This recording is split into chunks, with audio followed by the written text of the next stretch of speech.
lantaran pol deka Allah aya awaik gangguan kuatnya nah. Di desa kuat, kecamatan kuat, pilkada kuat, pilgub kuat dan lain sebagainya. Lah aing maka jenting dahar jeung teri daripada aing dibabawa ku nokos kitu. Mantep. Deka Allah aing mah teu rek kadinya, teu rek pumpar mampir aing mah. Mulai teh dedeulean dijaga embung neuleu sebab deka Allah pan can datang. Aing geus datang mah bebas, ieu mah deka Allah can datang besi kaganggu. Dedeulean ku ari dijaga, dedengean dijaga. Geus atuh ana dedeulean dijaga, dedegean dijaga, aambeun dijaga, omongan dijaga, embung ka mana. Mulai geus di imah bae. Geus di imah ge boga pagawean lain sadi imah di imah. Boga pagawean teh ngajagaan mata, ngajagaan ceuli. Deka Allah, bukan maksud deka Allah dijaga kunyana. Mulai embung ka mana jenting di imah boga duit yang penting embung ka mana. Salah tante teh sih ngomong. Deka Allah.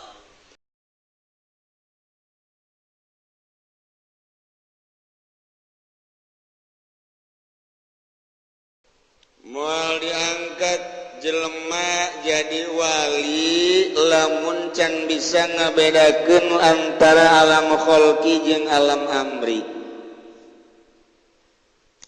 Can jadi wali mun nyana can bisa ngabedakeun ku perasaannya antara alam kholqi jeung alam amri.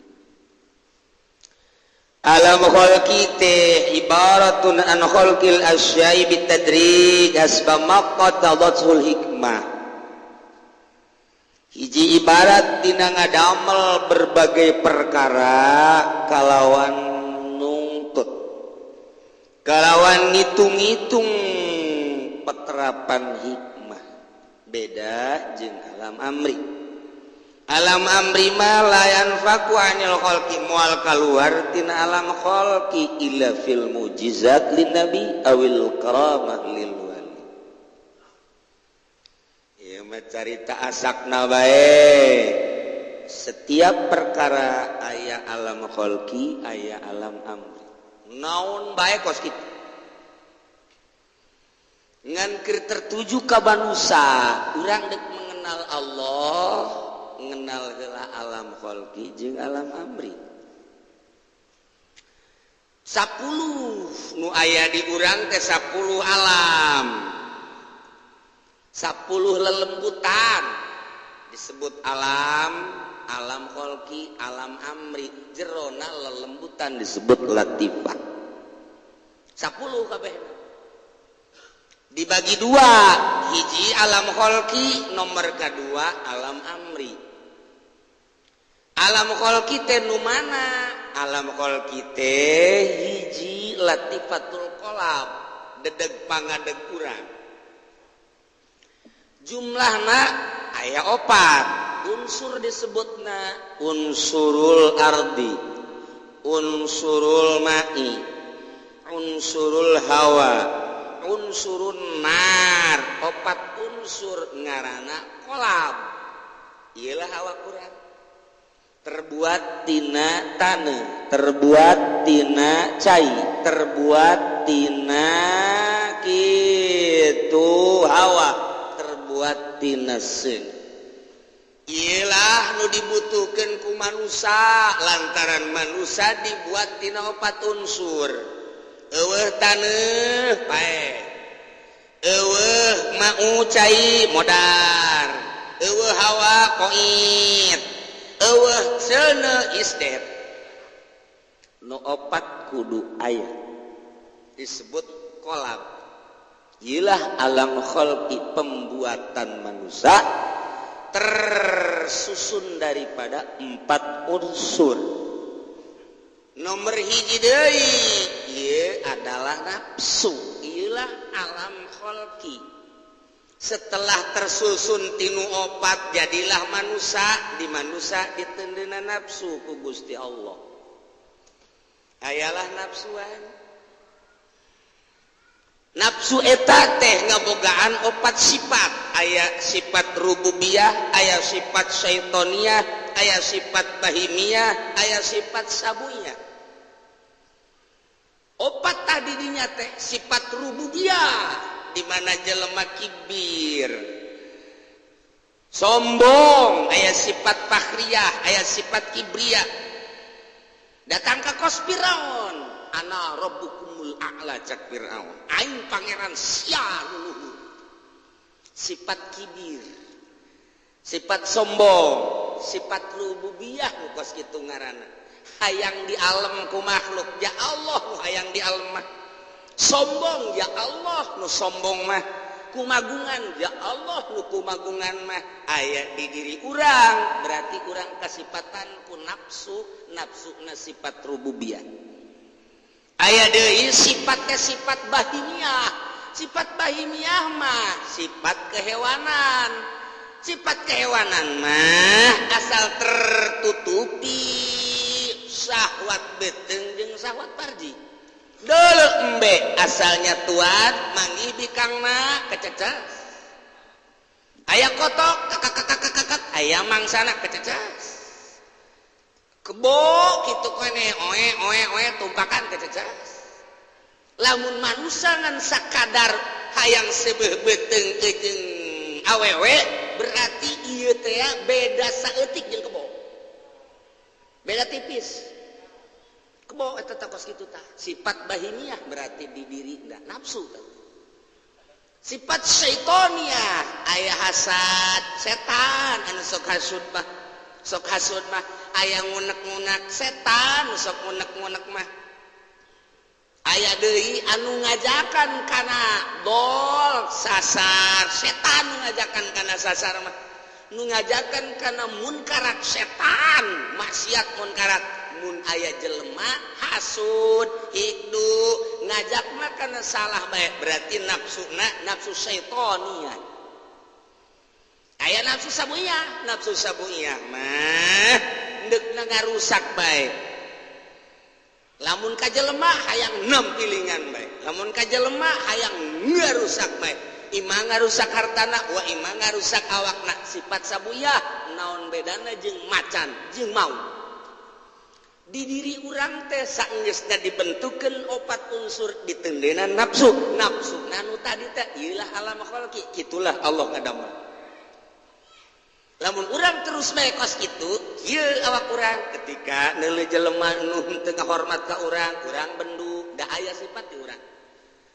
Ketika neuleuh awewe bangun mencrang amat hayang mukakeun wae androkna. Ieu ngadoa ge, ka doa-doa dibawa. Eta apa kata pas kitu. Tah, ieu berarti ieu sifat bahimiyah tinggi ka jeung. Tinggi ya sifat bahimiyah teh. Teh kitu bae terus bae kitu bae. Lamun eta tadi urusan ku urang teh, tadi urusan. Urang make baju hayang kalemna ku jelema. Urang make mobil hayang kalemna ku jelema, ditumpangkeun dina kebutuhan, tetapi aya hayang kalem setan. Terus bae kitu jeung kitu. Ketika urang asa aing rububiyah berarti hayang dihormat ku batur, hayang di alam ku batur sifat rububiyah. Bila perlu siapa anak buah aing kabeh, aing jadi bos nama rububiyah berarti. Lamun tadi urusan alam khalqi kitu bae, moal ngageser. Ku ari urang naik ke alam amri. Alam amri ialah nu lima latifah. Latifatul qalbi, latifatul ruh, latifatul sir, latifatul khafi, latifatul akhfa. Eta alam amri nu kos kitu ngaranna. Lelembutan nu kudu diurus teh eta ngageserkeun tina alam khalqi ka alam amri kudu aya nu nuntun. Lamun eueuh nu nuntun datang ka paeh urang aya di alam khalqi bae terus bae kos kieu.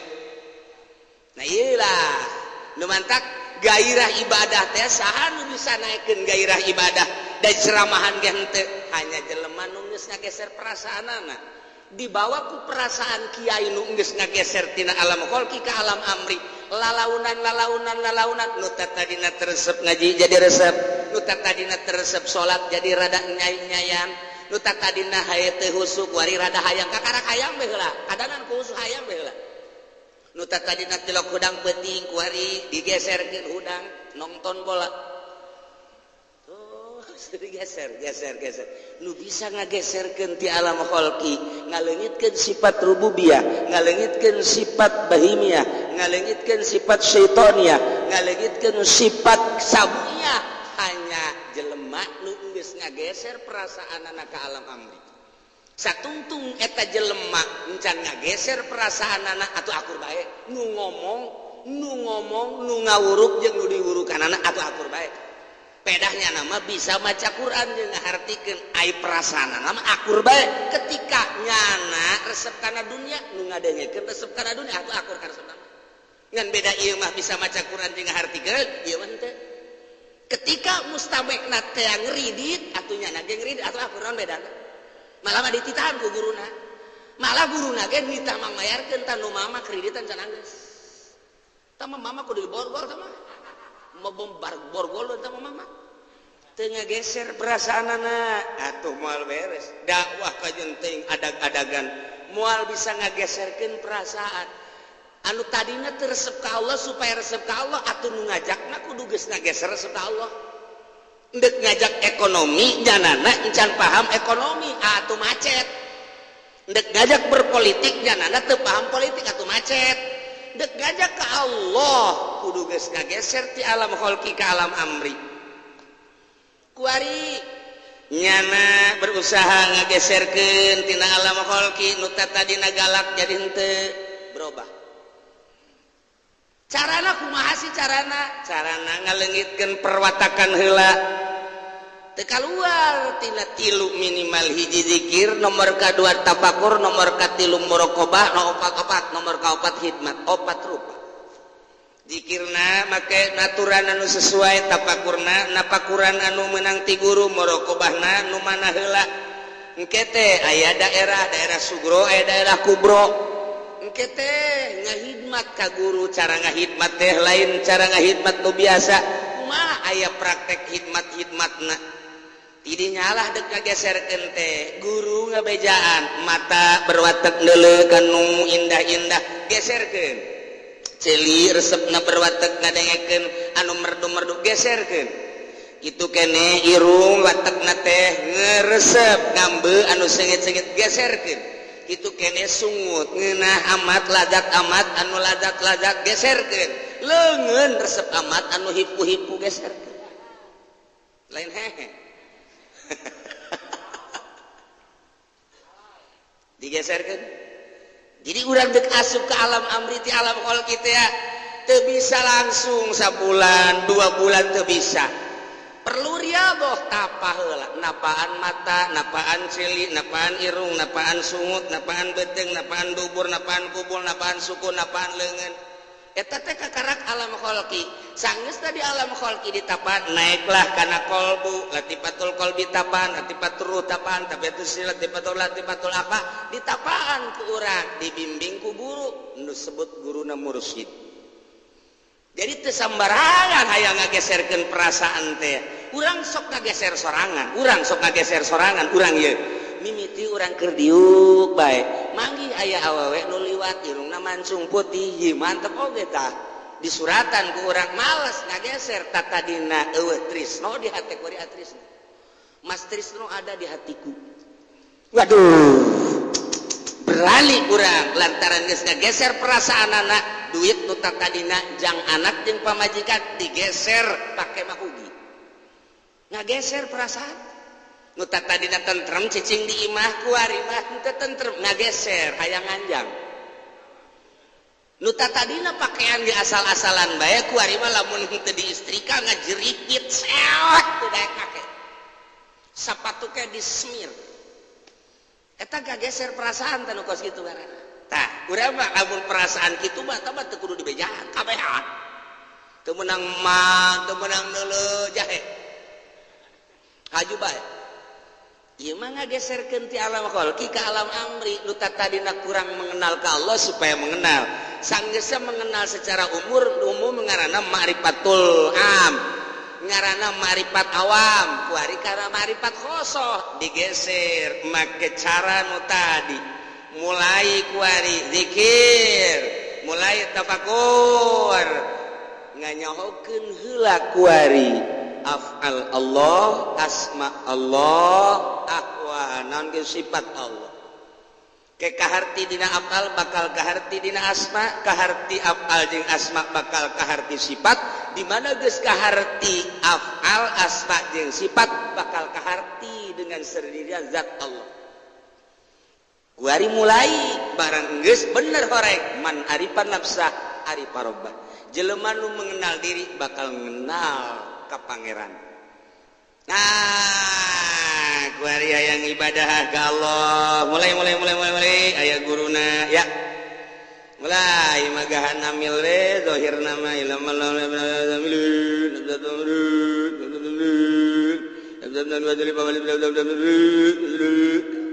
saudara zahirna mah kos kitu.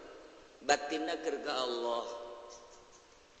Mulai kuari ngaji alfiah bae set kalamun ladun mubidun gasa cuma sunnahna zahirna kos kitu batinna ka Allah. Mulai ngaji kuari arkanul wudu sitatun birang-birang rukun wudu ikunana mani terus beres zahirna mah keur syarat batinna keur ka Allah. Mulai aya nu nungtun ya aya nu ngajak tad kan urang ka ditu yeuh ka desa kumpulan ka desa aya naon tuh kumpulan aya kumpulan di balai desa bangunna cenah de konsolidasi aya kiai di ditu nu ngajina kiai anu mikirnya na ke aing batal mal ka Allah na aing batal mal henteu lah henteu kuat berarti nya teh kuat henteu lah kebae hasilna bae itu hasil berita sih mah hasil ka dijaba heran ieu mah oh mulai kuat datang camat gai mah obrol dikondisikan ku jam henteu lah nu sajen bae mah teu bisa lah kuat deuk ka Allah lamun kadinya berarti belok datang usum pilkada teng titah Jatim sukses dibere motor dibere enten motor mah tinggalkeun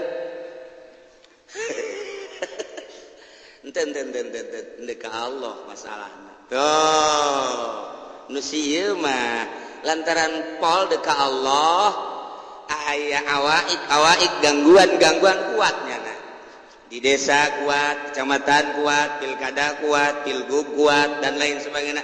Lah aing mah kajenting dahar jeung teri daripada aing dibabawa ku nu kos kitu. Mantep. Deuk ka Allah aing mah teu rek kadinya, teu rek bumpar mampir aing mah. Mulai teh. Dedeulean dijaga embung neuleuh sebab deuk ka Allah pan can datang. Ai geus datang mah bebas, iman deuk ka Allah, can datang geus kaganggu. Dedeulean kuari dijaga, dedengean dijaga. Geus atuh ana dedeulean dijaga, dedegean dijaga, aambeun dijaga, omongan dijaga, embung ka mamana. Mulai geus di imah bae. Geus di imah ge boga pagawean lain sadi imah di imahnya. Boga pagawean teh ngajagaan mata, ngajagaan ceuli. Deuk ka Allah, bukan maksud deuk ka Allah dijaga kunyana. Mulai embung ka mamana. Jeung teuing di imah boga duit geus penting embung ka mamana. Salah tante teh sih ngomong. Deuk ka Allah. Mulai terasing tuh. Aya fi ma'zilin dina uzlah, enggon uzlah. Jelema mah bareng ke masjid, jelema mah bareng ke musola, jelema bareng ketika di tamuan, tapi beda batinna. Nu ieu mah biasa aya di alam khalqinya nama hendak menuju alam amri ka Allah. Yes, kitu bae terus deuk ka Allah. Pan Allah teh tara noler-noler pagawean manusia. Si eta deuk ka aing, haju nyaan deuk ka aing diangkat derajatna teng lain deui. Sinaran mulai geus embung ka mana-mana embung ngaji jeung santri ge geus teu maksud jeung santri ge eta mah sakadar zahir bae beda aya nu nuturkeun sanajan teu dituturkeun deuk ka Allah santri teh teu jadi acuan deuk aya deuk eueus sabodo eta mah sapira tah mah ngajalankeun ngaji kos kitu dang nu penting mah deuk ka Allah teu bangga santri loba teu sedih ku 1 2 3 deuk ka Allah. Oh kadanannya nama aku make menerima murid ajaran baru. Oh jauh apa jurig sama kos itu.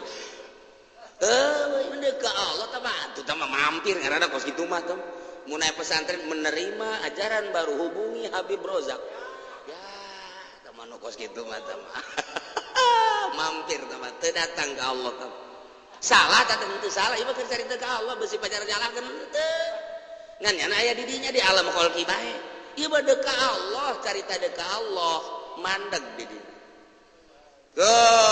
mulai guys lamun diondang ngariung geus nu dideuleuna Allah bae aing menang ridho Allah henteu ye menang ridho Allah mangan berkat teu meunang bagi dua antara yang berkat jeung ridho Allah mandeg dirinya dicau mandeg dicau teu naek perhitungannya aing daripada ka ditu teh jadi ibadah mandeg aing ka Allah aing mah kajen diomongkeun jelema teu hayang aing muludan tinggal muludan ngocoprak teu ngagungkeun ka Kangjeng Nabi urusan ngagungkeun urusan aing jeung Allah pugu aing di jero kamar ge teh ngagungkeun ka Kangjeng Nabi hakan ku siapa ngagung tah sia mah deuk neangan peperetan sok aju kitu lain aju kitu emang sama kitu tanyakeun ge ka Haji Pudoli pugu kitu geus aing mah cicing we di imah ge teh keur ngagungkeun Kangjeng Nabi bakal agungannya dibanding jeung ngeureah-eureah mangan sakali doang sajam 2 jam nyana mah terus deka Allah mulai terasing sorangan uzlah ngaranna uzlah dengan sendirina pembangunan alam sutra datang di dia bangunan di itu bangunan di dia bangunan di dia walah keluar neleping-ping cek waduh si amoy nyeputi kaganggu asal neuleuh bae salat jadi kaganggu nu tatarina asyhadu an la ilaha illallah kadeuleuh kumaha hate teh Allah kuari mah ping-ping amoy kaganggu nah ieu kubaya pindah ka leuweung deui dek dituturkeun mangga ku santri henteu mangga mantap konsepna teu kahartieun ku kabeh aneh dek ngembangkeun agama lain di kota edahan ka leuweung bagaimana bisa maju agama dek ngomong naon urang mestina di tengah-tengah kota nyieun pasantren atuh kadeuleuh ku batur abeh berbagai kalangan teh bisa menikmati pondok pesantren tah di tengah kota bila perlu mah mun urang nyaritakeun kemajuan pasti kitu tapi lamun urang keur nyata deuk ka Allah aing kaganggu ku nu kos kitu pindah aing mah beneran nu di kota apa beneran nu pindah sih coba mau bisa ngajawab ente beneran di kota tanyain universitas nyian pondok pesantren modern belah dia mudirun ayo beneran mana dajengnya dibandingkan anu pindah ka leuweung hijrah dek ngilu dek henteu sia ka aing sabodo sia ngilu bae pagahan ku aing teu milu bae eueuh masalah jaing mah ka Allah beneran nu pindah tak ka leuweung beneran di kota teu bisa ngajawab lantaran orang datang ke alam khalqi ketika jelema udah berangkat ke alam amri pasti usah iya jang sorangan tapi deuleu kemanfaatan anak bakal halayak rame sesuai jeung kaikhlasannya anak ikhlasnya anak ieu teh 10% engke bakalna 10% nu milu kanyana di dinya bakal niuhan di dinya 10% boga ikhlasna 50% ngariuhan 50% di dinya boga ikhlasna 100% sajagat ujianan tergantung keikhlasan anak padahal tadi nama sorangan tapi efekna bakal kakabeh nah mulai ngageser di alam khalqi sorangan kasihan jadi ke Allah ketika orang aya datang dunia dunia naon sih aja iman ka Allah eletik kalau sok mampir Haji Pudoli bener oge sih datang kuari gitu jurik ke mana sih ya ngaganggu ndek naon ngaganggu aing aing mah ka Allah sia makhluk Allah aing makhluk Allah goblok sia emang aing sieun ka sia datangkeun bakal moyang sia bener bae datang 5 tolol aing lalagaan goblok teu sieun sebab deuk ka Allah sia makhluk Allah aing makhluk Allah datang orai deuk ka mana ngagoda saha ngagoda ente aing mah teu kudu digoda ti baheula ge emang aing sieun ka sia anda kalau digoda Masih aing mah. Masih aing mah digoda geus sia. Dek aing dek ngaleg-leg sia leg-leg aing. Paeh cenah cek orangnya sia di jero beuteung aing. Geus saya tulisanana meureun aing teh mahfud huruf paeh di beuteung sia. Goda aing sia. Digoda terus direngkol awak aing. Awak kurang teh. Di dieu mah wayahna bejak orangnya teh dek dikencengkeun ieu beulitana. Kencengkeun. Rakata Allah Allah Allah Allah Allah Allah Allah Allah. Nu kencang. Allah cak orang panas eta Allah-Allahan bae modar sia dibalik kuari mah ku Allah Allah aing paeh sia aduh ampun panas cak nya panas indit orai mentak ente beus aya orai antepkeun asana paeh ente ulah ka saturut-turutna sebab Allah Allah ente mah tiis ka orai begitu dia Allah Allah Allah tiis sakieu sakumaha ase bae ye pandongeng kiai mah panas atuh lain deui Allah Allah itu mah ku hate sia mah ku sungut nya jadi tiis mulai digoda ku dunia moh aing digoda ku jurik tah sieun digoda deui ku hewan tah aing mah henteu ka Allah mulai jelema ti kota datang ka leuweung tengah peteng Waalaikum naon aing mah keur ka Allah engke sagedeung galeh ya. Assalamualaikum. Aya naon? Pamajikan kabur. Atuh pamajikan kabur kunaon bebejak aing. Sian emang ribut cekan yuk kabur. Dibawa ku batur meureun neangan deui bae. Yeuh, teh deui kiai. Bageulis tante mun geulis titah ka dieu bae teh pamajikanna. Mulai berbagai-bagai urusanana teu kaharti nyana eueuh akademina nyana eueuh jurusanana tetapi kuari jelema pada marenta tulung kunaon sabodo aing mendeka Allah acara didoakeun manjur eta urusan Allah teu diaku-aku jadi ke Allah acara teu manjur sabodo diomongkeun sama kiai eta mah teu manjur sabodo sia dek naon datang ka aing kumaha Allah bae geus hese nyaritakeun ngageser kuari mah ti alam kholqi ka alam amri ninggalkeun alam kholqi geus eueuh perasaanna naon kuari hiji bae Allah ai ka Allah kumaha ka Allah mah keur salat teh inget ka Allah aya di luar salat teu inget ka Allah encan datang ka alam amri emang kunaon aya keur salat ka Allah ingat aya di luar salat henteu ka Allah emang Allah leungit pan Allah na eta-eta keneh nu nyiptakeun ulang ti alam itu datang ka alam dunya ka alam barzakh ka alam akhirat Allah na eta keneh nyahoeun anu aya teu pernah eueuh kidam teu pernah kaheulaan tuh mulai ku ari ka tauhid nu tadi ngan ku perasaan awalun bilan tidak wa akhirun bilan tiha kadeule kuari mah kumaha hate teh Gusti Allah teh aya geuning Allah mah teu pernah eueuh neulekeun teu pernah teu neulekeun la takhudus sinatu wala naum Allah teh ngadenge teu pernah teu ngadenge Allah mah terus bae perasaan urang dirundung ku ayana Allah ku denge Allah ku nyaho Allah urang geus berubah kuari ka alam amri.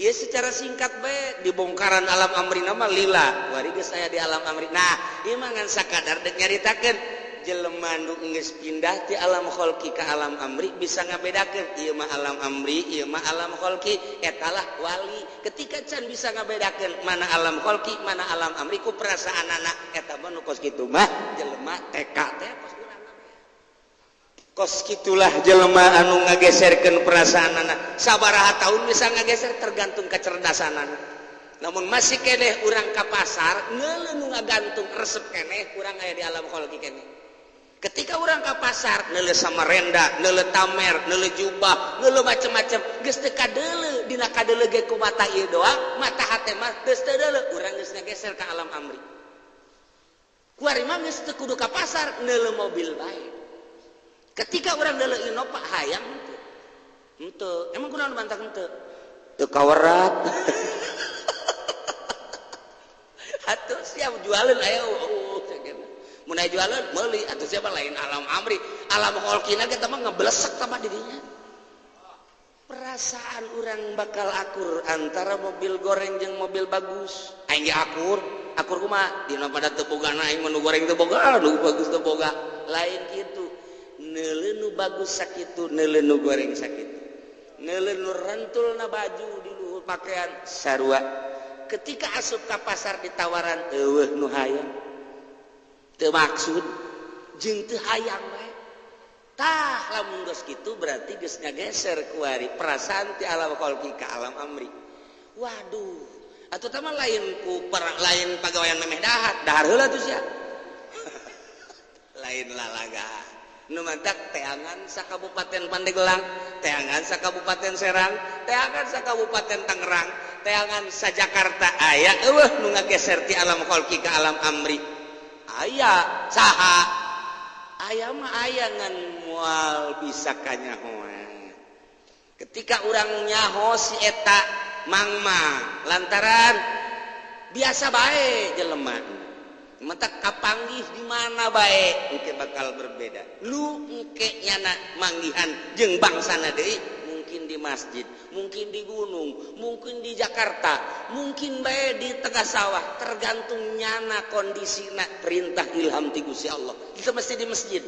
Itu mesti di saya Maulana Hasanuddin, sugan Maulana Hasanuddin udah kapanggih jeung si eta teh. Oh, jak kapanggih dia keur di orkes. Aya orkes biduana sakaran ulah teh.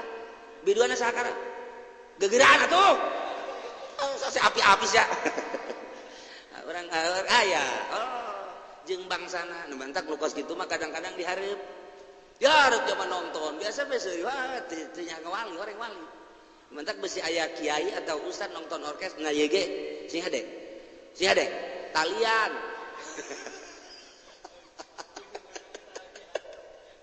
hese ngan tetep sadajan nyana dihareupeun orkes, sadajan nyana dihareupeun wayang, urang teh teu nyangka bahwa nyana maksiat aneh. Kiai anu aya dihareupeun orkes pamannya. Wah lain sanongton-nongtonna. Pan padahal mah nonton tapi ku urang lain sanongton-nongtonna tetep bae di lain-lain. Aneh. Urang mah pan teu nongton ge pajar nonton. Urang mah dibalik teu nonton liwat tong, pajar nonton blon kan. Nyana mah nonton, pajar teu nonton. Hese. Sebabnya nama geus teu maksud. Bedana nu nonton maksud jeung nu teu nonton maksud teu maksud beda setik. Mun nonton maksud mantes nongtonna dongeng. Oh aing tos nonton orkes sabiduana sasakra teh sia ngomong atuh bau budak bujalna kadeuleu lelet jasa ngupahara ngeuneun di sorangan mun aya deui aing bejaannya eta kos kitu teh nonton ari wali mah nonton mah tah si mana ustad teh si mana nontonnya saha biduana dukanya cenah bejana pan dihareup jadi hareup mah dihareup bae teu neuleunan naon teu neuleunan teu neuleu biduan teu neuleunan kos Haji Pudoli persis